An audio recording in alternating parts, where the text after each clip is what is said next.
ಆಸೆ ಇಟ್ಕೊಂಡು ಬೆಳೆ ಮಾಡ್ತಾರೆ, ಏನಾಗತ್ತೆ ಅಂತ ಹೇಳಕ್ಕಾಗ್ತಾ ಇಲ್ಲ. ಅತಿ ಹೆಚ್ಚು ಮಣ್ಣು ಡಿಗ್ರೇಡ್ ಆಗಿದೆ. ಡಾಕ್ಟರ್ ಸಾಯಿಲ್ ನಾನು ಯೂಸ್ ಮಾಡಿರೋದು ಕಿಟ್ಟು, ಇನ್ನೇನು ಯೂಸ್ ಮಾಡಿಲ್ಲ. ಮೈಕ್ರೋಬಿ ಸಾಯಿಲ್ ರೀಜನರೇಷನ್ ಕಿಟ್ ನ ಬಳಸಿ ಮಣ್ಣನ್ನ ಪುನರುಜ್ಜೀವನ ಮಾಡ್ಕೊಂಡಿದ್ದಾರೆ. ಖರ್ಚು ಕಡಿಮೆ ಆಗ್ತಾ ಉತ್ಕೃಷ್ಟವಾದ ಬೆಳೆ ತೆಗಿಲಿಕ್ಕೆ ಸಾಧ್ಯ ಇದೆ.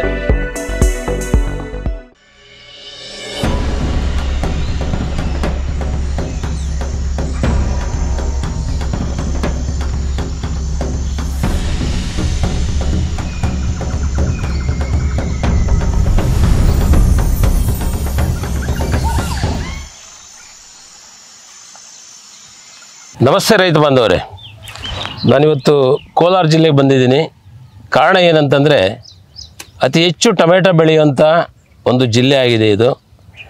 ಇದೊಂದು ಉತ್ತಮವಾದ ವಾಣಿಜ್ಯ ಬೆಳೆ ಆಗಿದ್ದರೂ ಸಹ ರೈತರು ಕಂಗಾಲಾಗಿದ್ದಾರೆ. ಯಾಕೆಂತಂದರೆ ಆಸೆ ಇಟ್ಕೊಂಡು ಬೆಳೆ ಮಾಡ್ತಾರೆ, ಏನಾಗತ್ತೆ ಅಂತ ಹೇಳೋಕ್ಕಾಗ್ತಾ ಇಲ್ಲ. ಯಾಕೆ ಅಂತಂದರೆ ಇಲ್ಲಿ ಸಾಕಷ್ಟು ರಾಸಾಯನಿಕಗಳನ್ನು ಬಳಸಿ ಅತಿ ಹೆಚ್ಚು ಮಣ್ಣು ಹಾಳಾಗಿದೆ ಅಂತಂದರೆ ಡಿಗ್ರೇಡ್ ಆಗಿದೆ, ಮಣ್ಣಿನ ಅವನತಿ ಅಂತಾರೆ. ಆ ಸಮಸ್ಯೆಯಿಂದ ಪಾಪ ಎಷ್ಟೆಲ್ಲ ಪ್ರಯತ್ನ ಮಾಡಿ ಖರ್ಚು ಮಾಡಿ ಬೆಳೆಯೋಕೆ ಹೋದರೂ ಯಾವುದೋ ಒಂದು ಹಂತದಲ್ಲಿ ರೋಗ ಕೀಟ ಅಥವಾ ಗಿಡ ಬೆಳೆದೇ ಆಗ್ತಕ್ಕಂಥದ್ದು, ಇವೆಲ್ಲ ಸಮಸ್ಯೆಗಳನ್ನು ಇವತ್ತು ಫೇಸ್ ಮಾಡ್ತಾ ಇದ್ದಾರೆ. ಸೊ ಅದಕ್ಕೆ ಇವತ್ತು ಒಂದು ಡೆಮೋ ಪ್ಲಾಟ್ನ ನಾವಿಲ್ಲಿ ಕಂಡಕ್ಟ್ ಮಾಡಿದ್ದೀರಿ. ಈ ಪ್ಲಾಟು ಓನರ್ ಇಲ್ಲಿದ್ದಾರೆ. ಅವ್ರನ್ನ ಪರಿಚಯ ಮಾಡಿಕೊಂಡು, ಅವ್ರ ಊರನ್ನ ಪರಿಚಯ ಮಾಡಿಕೊಂಡು ಇದನ್ನು ಹೆಂಗೆ ಬೆಳೆದ್ರಿ ಏನು ಅಂತಕ್ಕಂಥ ವಿಚಾರಗಳನ್ನ ಇವರು ಹೇಳ್ತಾರೆ. ಸರ್ ಮಾತಾಡಿ. ಸರ್, ನಮ್ಮ ಹೆಸರು ರವಿಕುಮಾರ್ ಅಂತ. ನಮ್ಮದು ಕೋಲಾರ ತಾಲೂಕು ಸುಕ್ಟೂರು ಹೋಬಳಿ ಗೌಡಹಳ್ಳಿ ಗ್ರಾಮ. ನಾವು ಇದೊಂದು 20,000 ನಾರು ಟೊಮೆಟೊ ನಾಟಿ ಮಾಡಿದ್ದೀವಿ, ಬಾಹು ಅಂತ. ಇದು ನಾವು ಏನು ಯಥೇಚ್ಛವಾಗಿ ನಾವೇನು ಇವಕ್ಕೇನು ಕಾಂಪ್ಲೆಕ್ಸ್ ಫರ್ಟಿಲೈಸರ್ ಯೂಸ್ ಮಾಡಿಲ್ಲ. ನಾವು ಏನು ಯೂಸ್ ಮಾಡಿರೋದಂದರೆ ಇದು ಗಿಡ ನಾಟಿದ ಮೇಲೆ ಮುಂಚೆ ಇದು ಮಾಡಿದ್ದೀವಿ, ಏನು ಬೀಜೋಪಚಾರ ಮಾಡಿದ್ದೀವಿ. ಬೀಜೋಪಚಾರ ಮಾಡಿಕೊಂಡು ನೆಕ್ಸ್ಟ್ ಒಂದು 20 ಡೇಸ್ 30 ಡೇಸ್ಗೆ ನಾವು ಡಾಕ್ಟರ್ ಸಾಯಿಲ್ದು ಕಿಟ್ ಯೂಸ್ ಮಾಡಿದ್ದೀವಿ. ಕಿಟ್ ಯೂಸ್ ಮಾಡಿ ತುಂಬ ಯೂಸ್ ಆಗಿದೆ ನಮಗೆ. ತುಂಬ ಯೂಸ್ ಅಂದರೆ ಸುಮಾರು ಒಂದು 100% ರಿಸಲ್ಟ್ ಬಂದಿದೆ. ತುಂಬ ರಿಸಲ್ಟ್ ಐತೆ. ಗಿಡ ಮಾತ್ರ ತುಂಬ ಹೆಲ್ತಿಯಾಗಿದೆ. ಕಾಯಿ ಅಷ್ಟೇ, ಒಂದು ಗಿಡದ ಒಂದು ಇದರಲ್ಲಿ ಸುಮಾರು ಒಂದು 4-5 ಈ ಥರ ಗೊನೆ ಥರ ಕಾಣಿಸ್ತಾ ಇದೆ ಹೂವು. ಕಾಯಿ ಅಷ್ಟೇ ತುಂಬ ಚೆನ್ನಾಗಿ ಕಾಯಿನೂ ಬಂದಿದೆ. ಇದು ಅಷ್ಟೇ ಎರೆಹುಳು. ಇದು ಕಿಟ್ ಬಿಟ್ಟ ಮೇಲೆ ನಮ್ಮ ಭೂಮಿಯಲ್ಲಿ ಎರೆಹುಳು ಇರಲಿಲ್ಲ, ಎರೆಹುಳು ಅನ್ನೋದೇ ಇರಲಿಲ್ಲ, ಫುಲ್ಲೆಲ್ಲ ಡೆಡ್ ಆಗಿತ್ತು. ಈಗ ಇದು ಬಿಟ್ಟ ಮೇಲೆ ಒಂದು 15 ದಿವಸಕ್ಕೆ ತುಂಬ ಎರೆಹುಳು ಜಾಸ್ತಿ ಆಗಿದೆ. ತುಂಬ ಎರೆಹುಳು ಬಂದಿದೆ ಸರ್ ಇದರಿಂದ. ಅದು ಬಂದ ಮೇಲೆ ಇದು ಗಿಡ ಈ ಥರ ಗ್ರೋತು ಎಲ್ಲ ತುಂಬ ಚೆನ್ನಾಗೈತೆ.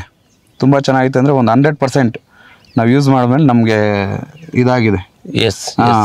ಆ ಥರ ಇದಾಗಿದೆ ಸರ್, ನಮಗೆ ಅನುಕೂಲ ಆಗಿದೆ. ರವಿ ಅವರ ಬೇರೆಲ್ಲ ಹೆಂಗೆ ಸರ್? ತುಂಬ ವೈಟ್ ಬೇರು ಸ್ಟಾರ್ಟ್ ಆಗಿದೆ. ವೈಟ್ ಬೇರ್ ಇದೆ, ಬೇಜಾನ್ ವೈಟ್ ಬೇರ್ ಇದೆ. ವೈಟ್ ಬೇರೆ ತುಂಬ ಬಂದಿದೆ ಸರ್. ಗಿಡ ಚೆನ್ನಾಗಿದೆ, ಹೆಲ್ತಿ ಆಗಿದೆ. ನಮಗೆ ಮುಂಚೆ ಬೆಳೆದಿದ್ದಕ್ಕೆ ಇದಕ್ಕೆ ತುಂಬ ಚೆನ್ನಾಗಿದೆ. ಲಾಸ್ಟ್ ಇಯರ್ ಸುಮಾರು ಫೇಲ್ಯೂರ್ ಆಯ್ತು ನಮ್ಮದು. ಈ ಕಿಟ್ ಯೂಸ್ ಮಾಡಿದ್ಮೇಲೆ ತುಂಬ ಚೆನ್ನಾಗಿದೆ. ಲಾಸ್ಟ್ ಇಯರ್ ಏನಾಗಿತ್ತು ಸರ್? ಲಾಸ್ಟ್ ಇಯರು ಗಿಡನೇ ಡೆವಲಪ್ ಆಗಿಲ್ಲ. ನಾವೆಲ್ಲ ಫರ್ಟಿಲೈಸರ್ ಎಲ್ಲ ಯೂಸ್ ಮಾಡಿದ್ವಿ, ಏನು ಗಿಡ ಡೆವಲಪ್ ಆಗಿಲ್ಲ. ಇದೇ ಜಾಗದಲ್ಲಿ ಇಲ್ಲ ಸರ್, ಇದೇ ಜಾಗದಲ್ಲೂ ಮಾಡಿದ್ವಿ, ಬೇರೆ ಜಾಗದಲ್ಲೂ ಮಾಡಿದ್ವಿ. ಅದೇ ಇದೇ ತರ ಪ್ರಾಬ್ಲಮ್ ಆಗಿತ್ತು. ಹೌದಾ? ಇದೇ ಪ್ರಾಬ್ಲಮ್ ಆಗಿತ್ತು. ಖರ್ಚು ಎಷ್ಟು ಬಿದ್ದಿತ್ತು ಯಾವತ್ತು ಫೇಲ್ ಆಗ್ಬೇಕಾದ್ರೆ? ಸರ್ ಒಂದು 10 ಲಕ್ಷ ಬಿದ್ದಿತ್ತು. ಎಷ್ಟು ಎಕರೆಗೆ? ಒಂದು 6-7 ಎಕರೆ ಸರ್ ಅದು. ಓಹೋ. ಇವತ್ತು ಇದು 3 ಎಕರೆ. ನಾನು ಇವತ್ತು ಖರ್ಚು ಮಾಡಿರೋದೆಲ್ಲ ಇದು ಲೇಬರು, ಮಂಚಿಂಗ್ ಪೇಪರು, ಇದು ಬಿಟ್ರೆ ನಿಮ್ ಡಾಕ್ಟರ್ ಸಾಯಿಲ್ ನಾನು ಯೂಸ್ ಮಾಡಿರೋದು ಕಿಟ್, ಇನ್ನೇನು ಯೂಸ್ ಮಾಡಿಲ್ಲ. ಒನ್ ಟೈಮ್ ನಮ್ಮ ಔಷಧಿ ಯೂಸ್ ಮಾಡಿದ್ದೀನಿ, ಸ್ಪ್ರೇ ಮಾಡಿದ್ದೀನಿ ಅಷ್ಟೇ. ಒಂದೇ ಟೈಮ್ ಸ್ಪ್ರೇ ಮಾಡಿದ್ದೀನಿ ಅಷ್ಟೇ. ಇನ್ಮಿಗೆ ನಾನೇನು ಯೂಸೇ ಮಾಡಿಲ್ಲ. ಇಷ್ಟು ಲೆವೆಲ್ಗೆ ಒಂದೇ ಸರ್ ಯಾರನ್ನ ಹೇಳಿ ಒಂದೇ ಸಲ ನಾ ಯೂಸ್ ಮಾಡಿರೋದು. ಬೇಕಾದ್ರೆ ಅಲ್ಲಿ ನನ್ನ ಇದು ಕೂಡ ತೋರಿಸ್ತೀನಿ, ಔಷಧಿ ಒಂದೇ ಸಲ ನಾ ಯೂಸ್ ಮಾಡಿರೋದು. ಗ್ರೇಟ್. ರೈತರ ರವಿ ಅವ್ರ ಮಾತನ್ನ ಕೇಳ್ತಾ ಇದ್ರಿ. ನಾನು ನಿಮ್ಗೆ ಅದ್ರ ಬಗ್ಗೆ ಒಂಚೂರು ವಿಶ್ಲೇಷಣೆ ಕೊಡ್ಲಿಕ್ಕೆ ಇಷ್ಟಪಡ್ತೀನಿ. ನೋಡಿ, ಹೋದ ವರ್ಷ ಇದೇ ಜಾಗದಲ್ಲಿ ಟೊಮೆಟೊ ಬೆಳೆ ಫೇಲ್ಯೂರ್ ಆಗಿರ್ತಕ್ಕಂಥ ವಿಚಾರ ರವಿ ಅವರು ನಿಮಗೆ ಹೇಳಿದರು. ಹೌದು ಸರ್, 100%. ಸೊ ಹೋದ ಸಾರಿ ಸಾಕಷ್ಟು ಖರ್ಚು ಮಾಡಿದ್ದಾರೆ, ಬೆಳೆ ಬಂದಿಲ್ಲ ಸರ್. Correct ಆ? ಮಾರ್ಕೆಟ್ಗೆ ಕಳ್ಸಕ್ ಆಗಿಲ್ಲ. ರೈಟ್. ಈ ಸಾರಿ ಏನು ಮ್ಯಾಜಿಕ್ ಆಯಿತು ಅಂತ ನೋಡಿದ್ರೆ, ಹೋದ ವರ್ಷ ಏನು ಮಾಡಿದ್ರು ಅದು ಮಣ್ಣು ಡಿಗ್ರೇಡ್ ಆಗಿತ್ತು. ಅಂದರೆ ಮಣ್ಣಿನ ಅವನತಿ ಅಂತಕ್ಕಂಥದ್ದು ನೀವು ತಿಳ್ಕೊಬೋದು. ಈ ಸಾರಿ ಏನು ಮಾಡಿದ್ದಾರೆ, ಅವನತಿ ಹೊಂದಿರತಕ್ಕಂಥ ಮಣ್ಣನ್ನು ಡಾಕ್ಟರ್ ಸಾಯಿಲ್ ಅಥವಾ ಮೈಕ್ರೋಬಿ ಸಾಯಿಲ್ ರೀಜನರೇಷನ್ ಕಿಟ್ನ ಬಳಸಿ ಮಣ್ಣನ್ನು ಪುನರುಜ್ಜೀವನ ಮಾಡ್ಕೊಂಡಿದ್ದಾರೆ.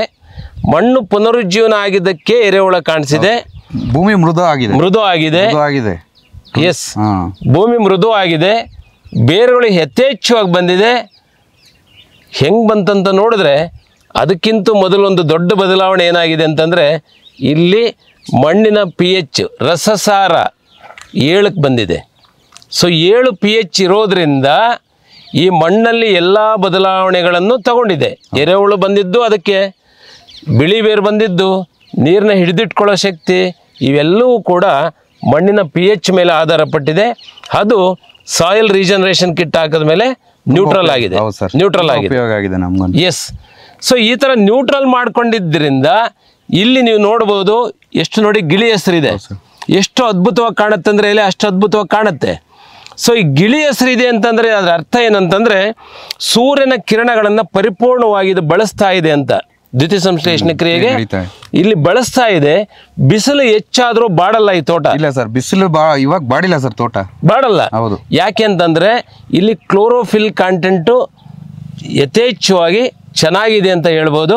ಅದಕ್ಕೆ ಇಲ್ಲಿ ದ್ಯುತಿ ಸಂಶ್ಲೇಷಣೆ ಕ್ರಿಯೆಯನ್ನು ಚೆನ್ನಾಗಿ ಆಗ್ತಾ ಆ ಗಿಡದ ದೇಹದಲ್ಲಿ ಆ ಒಂದು ಫೋಟೋಸಿಂಥಸಿಸ್ ಏನು ಮಾಡುತ್ತೆ ಅಂತಂದರೆ, ಗ್ಲೂಕೋಸ್ನ ಸಿಂಥಸೈಸ್ ಮಾಡಿ ಇದರ ದೇಹದಲ್ಲಿ ಬಳಸ್ಕೊಳ್ಳೋದ್ರಿಂದ ಇದಕ್ಕೆ ರೋಗ ನಿರೋಧಕ ಶಕ್ತಿ ಹೆಚ್ಚಾಗಿದೆ.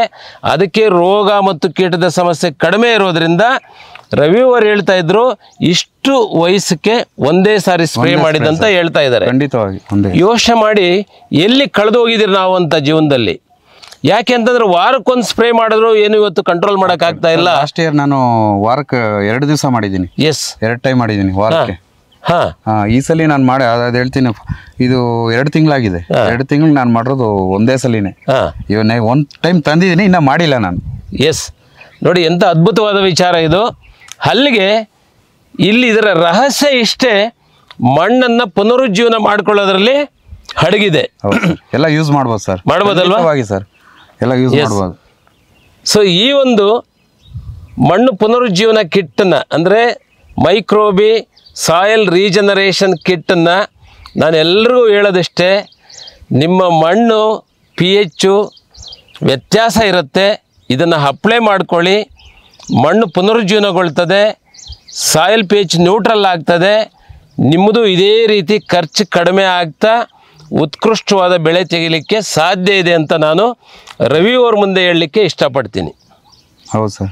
ಸರ್ ನಾನು ಇದು 3 ಎಕರೆ ಇದೆ. 3 ಎಕರೆ 21,000 ನಾರು ಏನೋ ನಾಟಿ ಮಾಡಿದ್ದೀವಿ. ನಾನು ಈಗ 1,70,000 ಖರ್ಚು ಬಂದಿದೆ ಅಷ್ಟೇ ಸರ್. ಲೇಬರ್ದೇ ಮೇನ್ ಜಾಸ್ತಿ ಬಂದಿದೆ. ನಾನು ಇದರಲ್ಲಿ ಕೆಮಿಕಲ್ ಯೂಸ್ ಮಾಡಿರೋದೆಲ್ಲ ಕಡಿಮೆ ಐತೆ, ತುಂಬ ಕಡಿಮೆ ಐತೆ. ನಾನು ಡಾಕ್ಟರ್ ಸಾಯಿಲ್ ಮಾತ್ರ 3 ಕಿಟ್ ಯೂಸ್ ಮಾಡಿದ್ದೀನಿ. ಇವಾಗ ಇನ್ನೊಂದು ಕಿಟ್ ಯೂಸ್ ಮಾಡಬೇಕು ಅಂತ ಸರ್ ಹೇಳಿದ್ರು, ನಾನು ಮಾಡೋಣ ಅಂತ ಅನ್ಕೊಂಡಿದ್ದೀನಿ. 1 ಎಕರೆಗೆ 1 ಕಿಟ್. ನಾವು 3 ಎಕರೆ ಇದೆ, 3 ಎಕರೆಯಿಂದ ನಾವು 3 ಕಿಟ್ ಯೂಸ್ ಮಾಡಿದ್ದೀವಿ. 1 ಎಕರೆ 1 ಕಿಟ್. ಎಲ್ಲರೂ ನಾವು ತುಂಬ ಎಲ್ಲ ರೈತರು ಯೂಸ್ ಮಾಡ್ಬೋದು. ಬೆಳೆಗೆ ಏನು ತೊಂದರೆ ಇಲ್ಲ ಇದು.